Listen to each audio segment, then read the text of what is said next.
चलिए तो अब बात दिल्ली की कर लेते हैं। दिल्ली के उप मुख्यमंत्री मनीष सिसोदिया ने कहा है कि केजरीवाल सरकार ने शनिवार को रिकॉर्ड 2 लाख से अधिक लोगों को वैक्सीनेट किया है और इस दौरान पिछले 3 दिनों में कई ज्यादा लोगों को वैक्सीनेट किया जा चुका है। इसी के साथ ही पिछले 3 दिनों से लगातार 1.5 लाख से अधिक लोगों को वैक्सीन लगाई जा रही है, ये भी उन्होंने कहा है। दिल्ली सरकार तेजी से लोगों को वैक्सीनेट कर संभावित तीसरी लहर से बचाने की कोशिश कर रही है। केजरीवाल सरकार की ओर से दिल्ली में तेजी से वैक्सीनेशन किया जा रहा है। इसके संबंध में दिल्ली के उप मुख्यमंत्री मनीष सिसोदिया ने बताया है कि दिल्ली में शनिवार को वैक्सीनेशन का रिकॉर्ड बनाया गया है और पिछले 3 दिनों से लगातार 1.5 लाख से ज्यादा लोगों को वैक्सीन लगाई जा रही है। दिल्ली में पिछले सभी रिकॉर्ड को तोड़ते हुए आज 2 लाख से अधिक लोगों को वैक्सीनेट किया गया है। दिल्ली में 2,05,170 लोगों को वैक्सीन की डोज लगाई गई है। केजरीवाल सरकार तेजी से वैक्सीनेट कर लोगों को संभावित तीसरी लहर से बचाने की कोशिश कर रही है। मनीष सिसोदिया ने कहा कि दिल्ली में शनिवार को रिकॉर्ड 1,66,000 लोगों को वैक्सीन लगाई गई है। इससे पहले शुक्रवार को भी 1,56,00,000 लोगों को टीकाकरण उनका किया गया था। इसमें खास बात यह है कि अधिकांश वैक्सीन की डोज जिनको दी गई है वो सभी युवाओं को ये डोज लगाई गई है, जिसकी जानकारी खुद डिप्टी सीएम मनीष सिसोदिया ने दी है।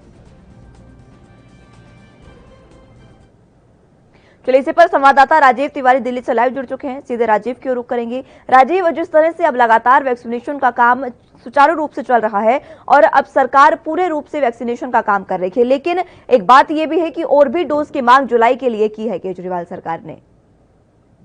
देखिए, बिल्कुल सही कहा आपने। यहाँ पर बात करें जिस तरीके से दिल्ली सरकार कहीं ना कहीं वैक्सीन को लेकर कहीं ना कहीं केंद्र सरकार के ऊपर आरोप लगाती आई थी कि वैक्सीन नहीं मिल पा रही, मगर जिस तरीके से वैक्सीन मिली और योग दिवस के उपलक्ष्य में जिस तरीके से केंद्र सरकार के द्वारा फ्री वैक्सीन दी जा रही है 18 साल से ऊपर के लोगों के लिए, मगर दिल्ली सरकार की इसमें यही योगदान करती नजर आ रही, क्योंकि जिस तरीके से दिल्ली सरकार भी चाहती थी कि जल्दी से जल्दी और ज्यादा से ज्यादा लोगों को वैक्सीन की डोज लग सके, मगर जिस तरीके से आप रिकॉर्ड तोड़ या कह सकते हैं जो वैक्सीन की डोज लगाई जा रही है उससे साफ जाहिर है कहीं ना कहीं हर स्थिति को कंट्रोल करने की कोशिश करी, क्योंकि लगभग 2 लाख से ज्यादा के लोगों को वैक्सीन की डोज दी जा चुकी है। मगर हर तरीके से अगर यही इस तरीके के रिकॉर्ड बनते रहे तो लगता है कि तीसरी वेव से पहले ही कहीं ना कहीं जो कोरोना के जो आंकड़े हैं वो कहीं ना कहीं डरावने नहीं होंगे और जो तीसरी वेव से पहले तीसरी वेव से जो बचने के लिए जो इंतजाम है वो प्रॉपर साबित होंगे। मगर देखना होगा कि बच्चों तक वैक्सीन की डोज कब तक पहुंच पाएगी। जी,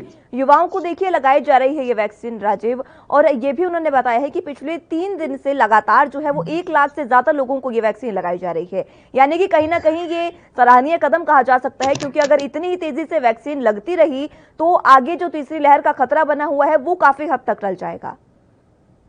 देखिए, बिल्कुल सही कहा आपने। यहाँ पर बात करें जिस तरीके से लगातार पिछले 3 दिनों के अंदर 1.5 लाख, 2.25 लाख और फिर 2 लाख से ज्यादा के आंकड़े पार हुए हैं, तो उससे साफ जाहिर है कहीं ना कहीं स्थिति को कंट्रोल करने के लिए दिल्ली सरकार की कोशिश कर रही है और यहाँ केंद्र सरकार भी, क्योंकि जिस तरीके से लगातार आंकड़े बढ़ रहे थे वो कहीं ना कहीं अब घटते नजर आ रहे हैं और वैक्सीन की जो डोज की जो प्रक्रिया है वो निरंतर बढ़ती चली जा रही है और युवा भी कहीं ना कहीं इसके अंदर अपना योगदान दे रहे हैं, और क्योंकि हर तरीके से युवा भी चाहते हैं कि तीसरी वेव से बचने के लिए प्रॉपर इंतजाम हो और वैक्सीन की डोज जो है वो हर व्यक्ति तक पहुंच सके। मगर जिस तरीके से इसी तरीके से अगर आंकड़े बनते रहे, यानी कि 2 लाख के पर के हिसाब से भी अगर रोज की वैक्सीन लगती रही तो कहीं ना कहीं लगता है कि तीसरी वेव से बचने से पहले ही कहीं ना कहीं इंतजाम दिल्ली सरकार के और केंद्र सरकार के साबित हो सकते हैं। मगर देखना होगा कि जो बच्चों के लिए घातक तीसरी वेव बताई जा रही है उसके लिए बच्चों तक कब तक वैक्सीन उपलब्ध कराई जाएगी और इसके अंदर कितने बड़े कदम सरकार के द्वारा उठाए जाएंगे। जी बिल्कुल, ये भी देखने वाली बात होगी, लेकिन उससे ज्यादा देखने वाली बात ये भी है और अहम भी हो जाता है इस समय में कि अगर सरकार इस तरह से काम कर रही है राजीव, लगातार वैक्सीन लगा रही है। केजरीवाल सरकार ने पहले ये ऐलान भी किया था कि अगर उन्हें प्राप्त डोज मिलेगी तो वो कम समय में पूरे दिल्ली को वैक्सीन कर देंगे, पूरी राजधानी को वैक्सीनेट कर देंगे, ये उन्होंने खुद कहा था। लेकिन इस बीच अब जनता का क्या रुख है, क्योंकि सबसे अहम हो जाता है कोरोना से बचने के लिए कि जनता कोरोना नियमों का पालन कर रही है या नहीं। देखिए, बिल्कुल जिस तरीके से बात करें अरविंद केजरीवाल जी की, तो अरविंद केजरीवाल ने जिस तरीके से बार बार कहीं ना कहीं यही कहा था कि अगर दिल्ली को वैक्सीन प्रॉपर समय के अंदर मिलती रही तो वो कहीं ना कहीं समय से पहले ही हर व्यक्ति तक वैक्सीन पहुंचा देंगे। मगर वही प्रक्रिया अब होती भी नजर आ रही है, क्योंकि जिस तरीके से पिछले 3 दिनों के अंदर जो आंकड़े बने हैं वैक्सीन की डोज के, उससे कहीं ना कहीं लगता है कि आने वाले समय के अंदर जल्दी से जल्दी दिल्ली की जनता को वैक्सीन मिल पाएगी। मगर जिस तरीके से कहीं ना कहीं राजनीति भी होने को देखने को मिली थी और लगातार दिल्ली सरकार के द्वारा भी कहीं ना कहीं केंद्र सरकार के ऊपर आरोप लगाए गए थे और केंद्र सरकार के द्वारा भी कहीं ना कहीं दिल्ली सरकार के ऊपर आरोप लगाए थे। मगर अब जो स्थिति है वो इतनी डरावनी नहीं है, मगर इसी तरीके से आंकड़े बढ़ते रहने चाहिए ताकि वैक्सीन की जो प्रक्रिया है वो जनता तक पहुंच सके। मगर युवा भी कहीं ना कहीं यही चाहते हैं कि हर व्यक्ति तक वैक्सीन की डोज जो है वो दोनों डोज लग जाए ताकि सरकारों के ऊपर जो जिम्मेवारी है, जो दबाव है वो कम हो सके और जो तीसरी वे के लिए जो बच्चों के लिए जो वैक्सीन होगी वो भी जल्दी से जल्दी मिल सके। मगर देखना है जनता किस तरीके से सरकार का सहयोग करती है और जनता जो है वो अभी तक यही चाहती है कि सरकार जो है वो हर व्यक्ति तक, चाहे वो बच्चा हो या बड़ा हो या युवा हो, हर व्यक्ति तक वैक्सीन की डोज पहुंचाई जा सके। जी, वैक्सीन की डोज हर व्यक्ति तक पहुंचाई जाए, ये तो सरकार की प्रणाली है, उनकी रणनीति है, ये बहुत अच्छी बात भी है। लेकिन तीसरी लहर के लिए आगे आगे सरकार क्या कर रही है? क्या स्वास्थ्य व्यवस्थाओं में कोई सुधार किया गया? राजीव, देखिए बिल्कुल बात करें तीसरी वे के लिए लगातार दिल्ली सरकार और केंद्र सरकार दोनों ही अस्पतालों के अंदर प्रक्रिया बिल्कुल बढ़ा रहे हैं। बेडों की संख्या भी बढ़ाई जा रही है, ऑक्सीजन बेड की हो या वेंटिलेटर बेड की हो, लगातार कहीं ना कहीं स्थिति को कंट्रोल करने की कोशिश की जा रही है। मगर जितनी रफ्तार होनी चाहिए उतनी रफ्तार अभी भी देखने को नहीं मिल रही है, क्योंकि लगता है कि कहीं ना कहीं अभी भी दिसंबर तक के लिए आंकड़े कहा जा रहा है कि दिसंबर तक वो पूरे इंतजाम कर लेंगे। मगर दिसंबर से पहले अगर तीसरी लहर आती है तो कहीं ना कहीं सरकारों की मुश्किलें खड़ी होंगी और सरकार फिर कहीं ना कहीं गिरती भी नजर आएगी। जी, बिल्कुल। लेकिन दिसंबर से पहले ही कहा जा सकता है कि राजधानी में वैक्सीनेशन का काम पूरा हो सकता है अगर पूरे तरीके से उनको डोज पर्याप्त मात्रा में मिले। देखिए बिल्कुल जिस तरीके से बात करें दिसंबर तक की, अगर दिसंबर तक तीसरी लहर आती है तो दिसंबर से पहले किस तरीके की स्थिति होगी वो भी सोचना होगा, क्योंकि दिल्ली सरकार निरंतर कह रही है कि वैक्सीन उन तक प्रॉपर समय तक मिलनी चाहिए और कहीं ना कहीं जनता तक वो पहुंचाने की भी कोशिश करेंगे। मगर देखना होगा कि ये प्रक्रिया वो लगातार चलती रहेगी या उसके अंदर भी थोड़ी बहुत भी बिल्कुल बिल्कुल, और ये देखने वाली बात भी होगी और ये काफी अहम बात भी है कि सरकार आगे तीसरी लहर से बचने के लिए क्या कर रही है। बहरहाल बहुत शुक्रिया राजीव हमारे साथ जुड़ने के लिए और तमाम जानकारी के लिए। अब रुख अगली खबर की ओर कर लेते हैं। मुंबई में कई जगहों पर फर्जी कोविड-19 टीकाकरण शिविर चलाने वाले गिरोह की जांच के लिए पुलिस ने एक विशेष जांच दल का गठन किया है। एक वरिष्ठ अधिकारी ने शुक्रवार को यह जानकारी दी है। इस मामले में अब तक 10 लोगों को गिरफ्तारी भी की जा चुकी है। अधिकारी ने बताया कि पुलिस की जांच में यह पता चला है कि इन शिविरों में कोविड-19 रोधी टीके यानी कोवैक्सीन या कोविशील्ड के नाम पर सेलाइन वाटर का इंजेक्शन दिया जा रहा था और उन्होंने ये भी कहा है कि कार और टीकाकरण शुल्क के नाम पर लोगों से वसूले गए कुल 12,40,000 रुपए बरामद भी किए थे। संयुक्त पुलिस आयुक्त कानून व्यवस्था विश्वास नांगरे पाटिल ने कहा है कि प्रथम दृष्टया जांच में पता चला है कि आरोपियों ने सलाइन वाटर का इंजेक्शन दिया था। कुछ लोगों ने शिकायत ये भी की थी कि शिविर में प्रयोग की जाने वाली शीशियों की सील टूटी हुई थी। आरोपियों ने इन शिविरों में लोगों को जिन खतरे से डाला उसके मद्देनजर भारतीय दंड संहिता की अन्य धाराएं समेत धारा 308 में मामला दर्ज किया गया है। पाटिल ने यहां तक ये भी कहा कि एक संवाददाता सम्मेलन में उन्होंने मुंबई में 25 मई और 6 जून के बीच ऐसे 9 शिविर आयोजित किए गए थे और इसके संबंध में विभिन्न पुलिस थानों में 7 मामले दर्ज भी किए गए थे। उन्होंने कहा कि पुलिस को 24 अप्रैल को आयोजित हुए एक शिविर के बारे में जानकारी मिली थी जो 500 लोगों के लिए थी। उन्होंने ये भी कहा कि 24 अप्रैल से लेकर ऐसे भी सभी टीकाकरण शिविरों की जांच की जाएगी जहां टीका लगवाने वाले लोगों को प्रमाण पत्र नहीं दिए गए हैं।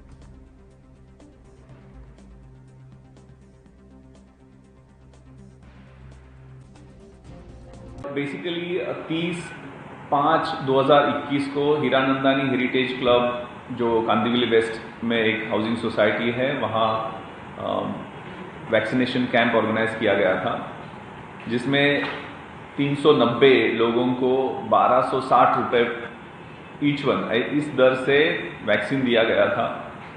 बेसिकली ये वैक्सीनेशन कैंप होने के बाद the members approach to the organizers कि हमें इसके सर्टिफिकेट्स प्राप्त नहीं हुए हैं, तो ऑर्गेनाइजर ने उनसे डेटा लिया, कोविन ऐप पे वो डेटा अपलोड किया गया और 8-9 जून को जो सर्टिफिकेट्स प्राप्त हुए उसमें नाम सही थे लेकिन date, time and place of vaccination centre were different. तो इस विषय में सस्पिशन आने की वजह से the members of this housing society approach to Kandivali police station. Kandivali police station में 591/2021 under various sections, stringent sections like 308, cheating, forgery, Disaster Management Act, IT Act, drugs and cosmetic acts, इसके तहत गुना दाखिल किया गया। उसमें अभी तक इस पर्टिकुलर गुने में 8 आरोपियों को अरेस्ट किया है। इसके इन्वेस्टिगेशन में और इंटरोगेशन, अक्यूज जो अरेस्ट किए थे उनके इंटरोगेशन में और 8 जगह ऐसे कैंप ऑर्गेनाइज किए गए। इसकी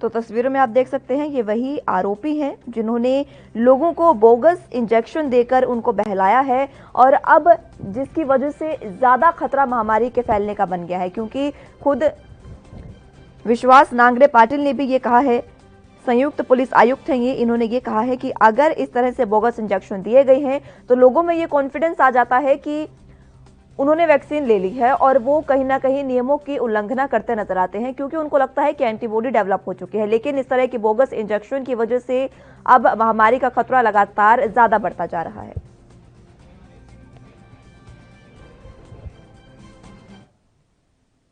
चलिए ज्यादा जानकारी के साथ इसी खबर पर मुरारी सिंह संवाददाता मुंबई से लाइव जुड़ चुके हैं। मुरारी, जिस तरह का ये मामला सामने आया था, हमने पहले भी इस पर बात की, लेकिन अब लोगों को जो गिरफ्तार कर लिया गया है उसके बाद आगे की क्या कुछ रणनीति है प्रशासन की?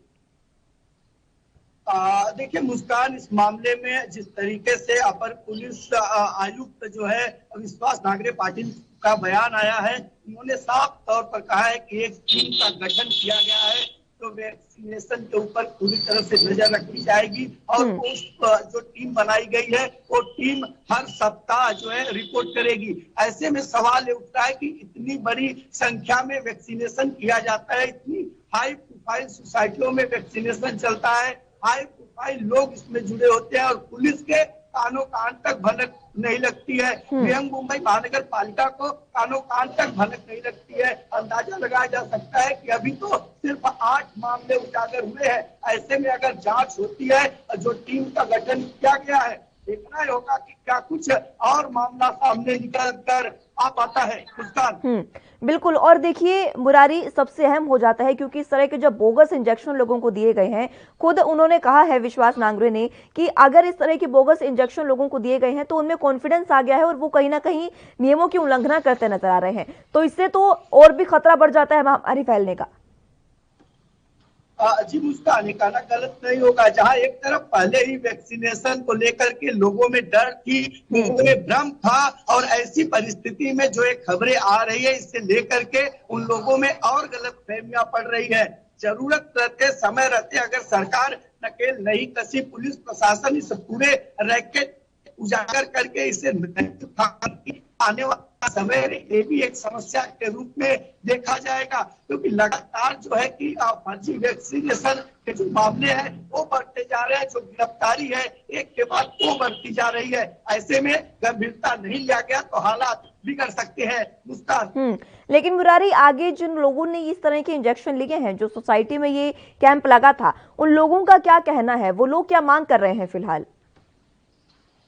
देखिए, जिन लोगों के साथ में इस तरीके का फ्रॉड धोखाधड़ी हुआ है वो चाहते हैं कि इस पूरे मामले में सख्त कार्रवाई की जाए। बहरहाल पुलिस इस पूरे मामले में 308 के तहत मामला दर्ज कर बारीकी से पूरे मामले की जांच कर रही है। सोसाइटी के लोगों का कहना है कि पता लगाया जाए ये कादिवली, बांद्रा, हार, अंधेरी या फिर महाराष्ट्र के अन्य जिलों में कह सकते हैं कि नासिक, पुणे, औरंगाबाद, अहमदनगर जो बड़े डिस्ट्रिक्ट है, जो बड़े जो जिले हैं, वहां पर भी अगर इस तरीके की चीजें हुई होगी तो इसकी जांच की मांग जो है वो लगातार जो है बढ़ती जा रही है। उसका मुरारी, जांच की मांग तो देखिए बढ़ती जा रही है और जांच होनी भी चाहिए, क्योंकि इस तरह के अगर इंजेक्शन लोगों के साथ इस तरह की धोखाधड़ी होती रहेगी तो लोग किसी पर विश्वास करने लायक भी नहीं है। हम आपस में किसी पर विश्वास नहीं कर सकते।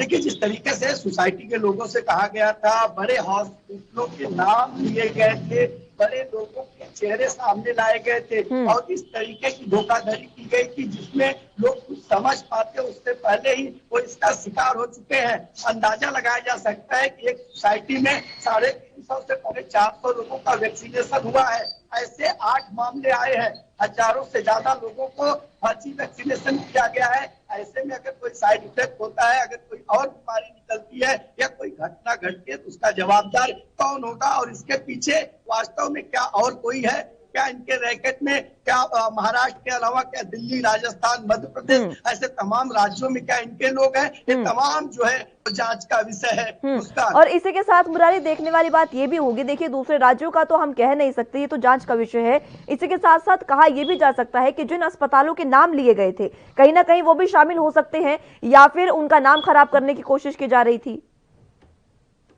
देखिए, बहरहाल इस मामले में जो कांदीवली हीरानंदानी वैक्सीनेशन मामला था उसमें जो है कि एक डॉक्टर और एक मैनेजर की जो गिरफ्तारी हुई है, अब उसमें जो रिमांड लिया जाता है, जो पूछताछ होती है और सबसे बड़ी बात कि इस पूरे मामले में जो जांच है वो कोर्ट के सामने क्या रखा जाता है और आरोपियों की तरफ से क्या बचाव किया जाता है। सही बात में जो अभी और गिरफ्तारियां क्योंकि लगातार जो एक के बाद एक नाम खुल रहे हैं, इसमें और भी नाम शामिल हो सकते हैं। बिल्कुल, और ये देखने वाला बात होगा मुरारी कि आखिर कौन से नाम इसमें शामिल होंगे और क्या बड़ा मामला और क्या कुछ इसमें निकलकर सामने आता है। बहरहाल बहुत शुक्रिया हमारे साथ जुड़ने के लिए और तमाम जानकारी के लिए। अब रुख अगली खबर की ओर कर लेते हैं।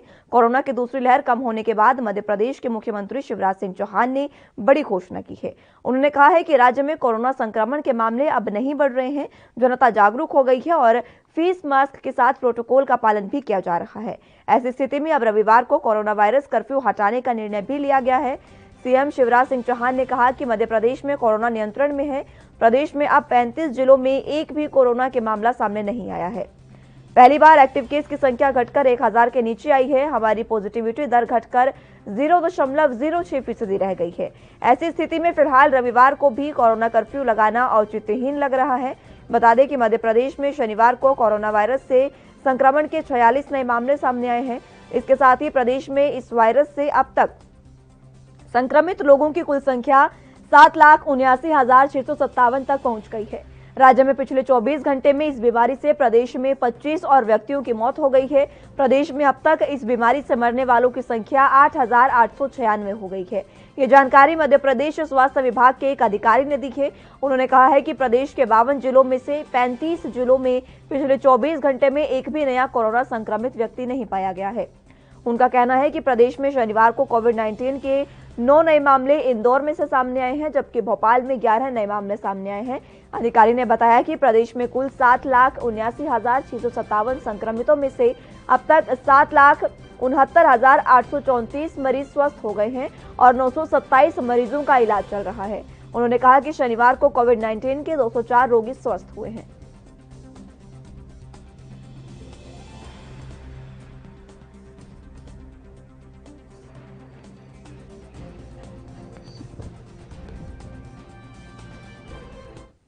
चलिए इसी खबर पर ज्यादा जानकारी के साथ हमारे संवाददाता गणेश तिवारी इंदौर से लाइव जुड़ चुके हैं। गणेश, जिस तरह का अब ये मामला सामने आया है, खुद सीएम ने ऐलान किया है, घोषणा की है, आखिर क्या कुछ इसमें इसका औचित्य है? क्योंकि उन्होंने कहा कि अब रविवार को भी कर्फ्यू लगाना औचित्यहीन लग रहा है, लेकिन अभी जिस तरह के मामले कम हो रहे हैं, इस समय हमें और सावधानी बरतने की जरूरत है।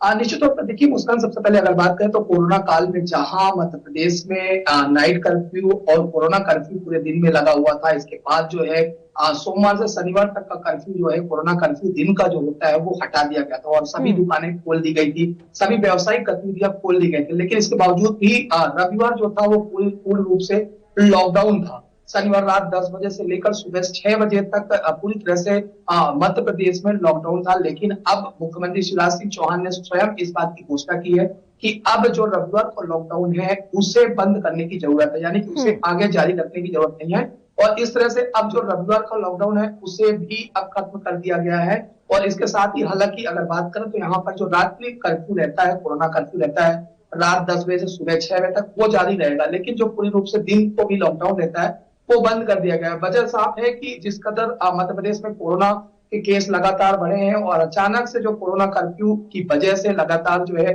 इस चेन को, कोरोना संक्रमण की चेन को तोड़ने में मध्य प्रदेश सरकार कामयाब रही। और अब प्रदेश की अगर कोरोना की स्थिति की बात करें तो मात्र मध्य प्रदेश में 46 मामले ही सामने आए, जिसमें से अगर बात लेकिन करें तो गणेश देखिए, ये स्थिति संभालने में तो सरकार कामयाब है, ये जाहिर सी बात है। लेकिन अब अगर जिस तरह से तीसरी लहर का खतरा जताया जा रहा है और इस समय अगर हम थोड़ी सी भी लापरवाही करते हैं तो कहीं ना कहीं और ज्यादा मुसीबत बन सकती है। और अगर अभी जो कर्फ्यू है वो कहा जा सकता है कि लोगों में थोड़ा भय बनाने के लिए है, अगर ये रहता है तो आगे लोगों में थोड़ा भय रहेगा कोरोना का और वो नियमों का पालन करते रहेंगे।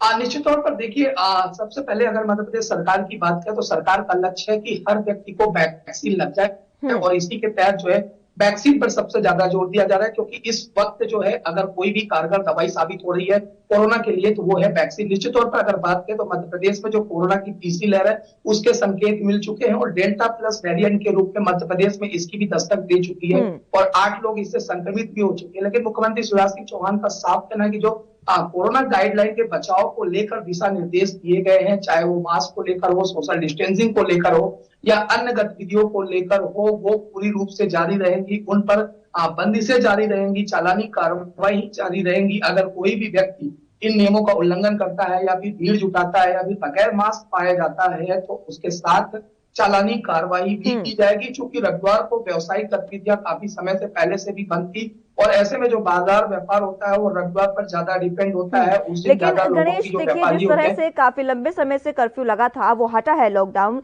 तो अब लोगों का क्या रुख है? क्या वाकई जिस तरह से सीएम ने कहा है लोग अभी भी कोरोना प्रोटोकॉल का पालन कर रहे हैं और तमाम जिम्मेदारी अपनी समझकर तमाम चीजें निभा रहे हैं, प्रोटोकॉल का पालन कर रहे हैं, या कहीं ना कहीं लापरवाही भी देखने को मिली है?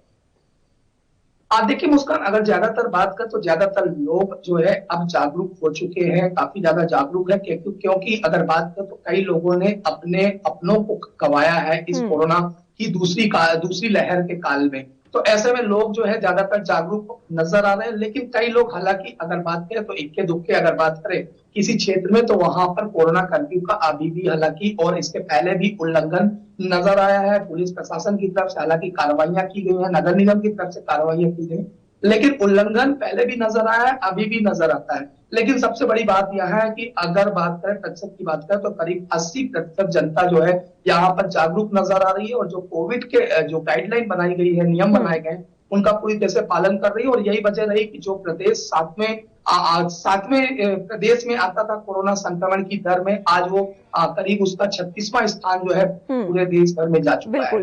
बिल्कुल ठीक है। बहुत शुक्रिया गणेश हमारे साथ जुड़ने के लिए और तमाम जानकारी के लिए। फिलहाल के लिए राजधानी लाइव में मेरे साथ बस इतना ही। आप जुड़े रहिए एनबी न्यूज के साथ। नमस्कार।